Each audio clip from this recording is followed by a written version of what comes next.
If you're a fan of Formula 1, you've probably tried drawing your favorite track from memory, and it probably didn't work out. Well, I thought it would be a fun idea to pick a random track and try to recreate it to the very last detail. Then invite all of my friends to race on it in Assetto Corsa. And let's see which one we get. So I'm gonna take this one. This one looks tasty. And this is Monaco. Okay. And what you guys didn't know is that all 16 of these are Monaco. Because I really wanted to do Monaco. So I guess we are doing Monaco.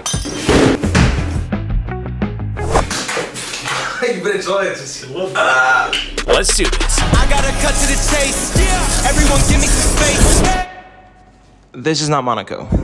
Here's the catch. Whatever I draw, I have to stick with it all the way to the finish. And well, let's just say this one's going to be interesting. I think we got it. I think this is pretty close to Monaco. It looks like Monaco, right? And not long after drawing the track, I extracted the layout into Blender, added some elevation, and while I was at it, I also added some barriers, along with ads on them stating that this is totally not Monaco. Except now, whenever I drive too fast, I fly over the fence and into the void. But I think we can fix that by adding terrain. I just need to make it look better and 262,500 times bigger than this. That's right, I calculated it. Anyways. The first part was modeling the terrain, which was fairly easy. The second part was texturing the terrain, which was fairly easy as well. It's not...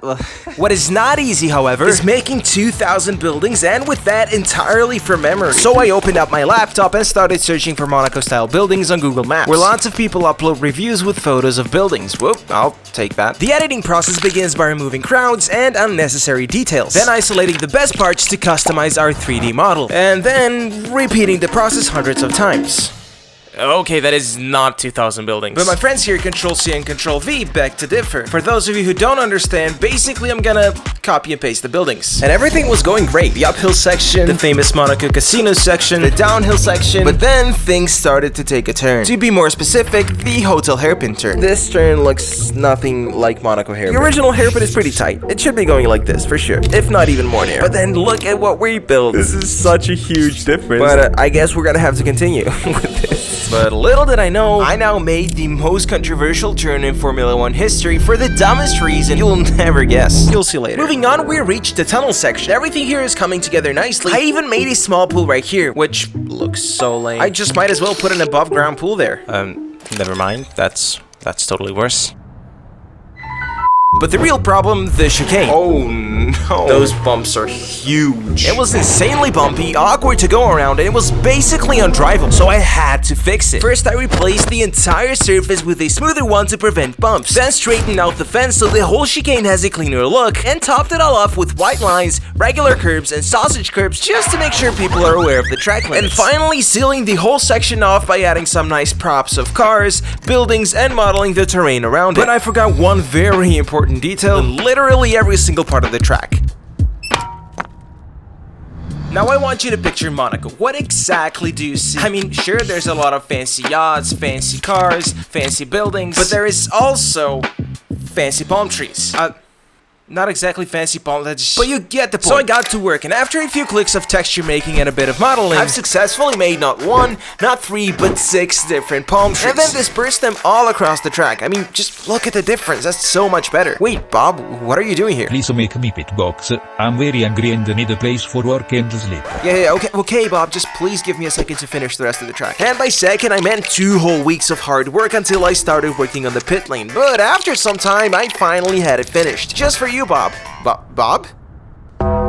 After burying Bob in an undisclosed location, I proceeded to realize that the undisclosed location was literally a square of concrete with nothing around it. Seemed kind of suspicious. So to cover that up, I made a drift course and called it the drifting place. Now the absolute best part about this place is there's actually a tiny gap, and it's just big enough for your car to get through. Meaning that if your race doesn't go as planned, you can always just take a break and do some donuts here. Just like this. Yep. And now finally the last step, but I would argue the most important one. The Monaco Bay. Or the not Monaco Bay. The Monaco name?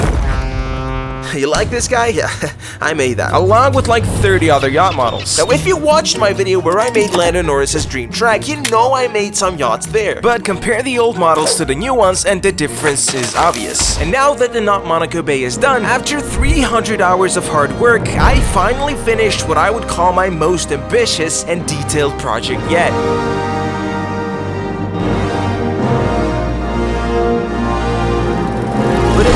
shame that we lost Bob in the process. All that's left of him is this 12-month Patreon subscription, where he could download this track, every track I've ever made, and a year of future ones. He even got the behind-the-scenes content and his name exactly where he wanted it on every single track. Since Bob won't really be needing it anymore, I'm passing it on. And if you want it, just be subscribed and drop a comment, and I'll pick someone to take his place. And hey, if you don't feel like leaving it to luck, or just want to support my work, the Patreon link is right there in the description. It's time to notify my Discord members and give you the race you've all been waiting for. Welcome everybody to the Not Monaco track, spanning 4.7 kilometers, 18 turns, and a singular DRS zone stretched on a massive 1,200 meter long straight that the real Monaco definitely doesn't have. We dive into our first turn and then the track climbs 31 meters into a sequence of corners 2, 3, and 4. But no other corner stands out as the attempt of the hotel hairpin that, other than being totally different from the original, has a mystery feature which will be revealed during the race. The track elevation then falls down 22 meters before going into the infamous tunnel that is 2 meters narrower than the real deal. And if that's not enough, the totally disproportionate chicane will sure bring some chaos to the table. The drivers then head into the final sector that features some of the fastest corners of the track, next to all the fancy yachts, turn 11, 12, and 13. Then the final twist of turns where the barriers are closer than ever, requiring high precision to nail the apex before driving to the finish line. Welcome to the track that took 300 hours to finish, and my greatest project to date, the Not Monaco Grand Prix.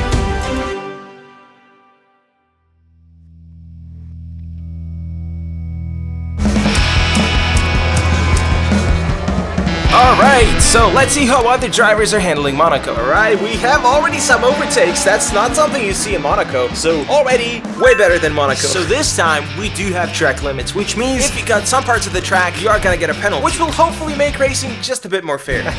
This race is gonna be a mess, I can already tell. An important thing to note here is that the reason why there were more overtakes than on the real Monaco, apart from the fact that you tend to have more balls when you know your life isn't in danger, is because the track is way different from the real Monaco. Some of the turns were easier, wider, longer, and the overall layout was just more race-friendly and less prone to crashing, if you knew how to drive. Oh no! Harris heavily into the wall, collects one half, and then the second one has nowhere to go. This is amazing, guys. This is incredible. In the end, the quali didn't go as planned, and after my Checo maneuver, I only managed to place P10 for the race, which was not good, because I'd be right in the middle of the race start chaos. And boy, was there chaos.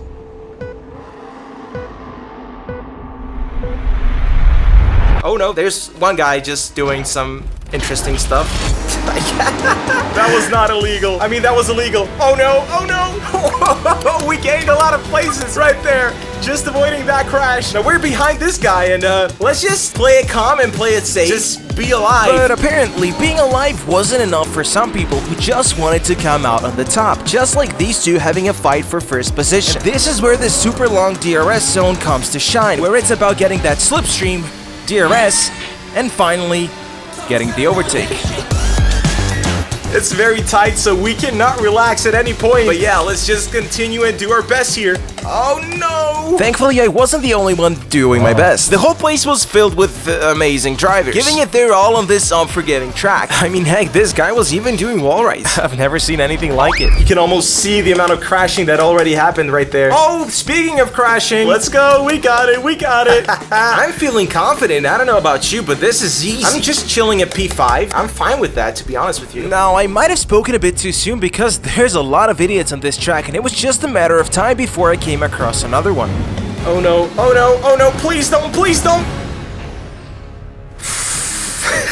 Okay, we're fine, we're fine. So after that little wake-up call, I put my head down and managed to track the top 3 in front, despite there being a literal battlefield, which is probably the reason why I caught up to them in the first place. Come on, come on, come on, we got him, we got him! Oh no, no, no, no, no, no! We'll get him next time. And so while I was trying to catch up with the drivers again, something strange started happening around the tunnel. Oh no, there's smoke in front of us. There's smoke in front, I'm scared. What? What is going on there? Are those guys blocking the road? Like, what's going on? By the second time I passed this guy at the same spot, I realized that they might be doing this on purpose. And understandably, I was getting quite mad. These guys are just blocking the road. I don't know what they're doing, but that's dumb. Like, that's so dumb. And since everyone was doing dumb things, I decided to experiment. And it turns out that my hairpin had a little advantage that I would like to call NASCAR technique. That's right, since the server had no damage, I decided to use it to my advantage. But for some reason, the server also didn't have any track limits. You can't do that! I mean, I don't know. I thought I put some track limits on the track. Apparently not. All in all, this race was definitely the hardest, not just because of the track, but because there were two types of drivers. Ones that drove terribly and blocked the tunnel, and others who drove without any mistakes and were getting purple sectors all the time. And then there was me who barely made it to the finish line. Oh no! I didn't win. That was fun nonetheless.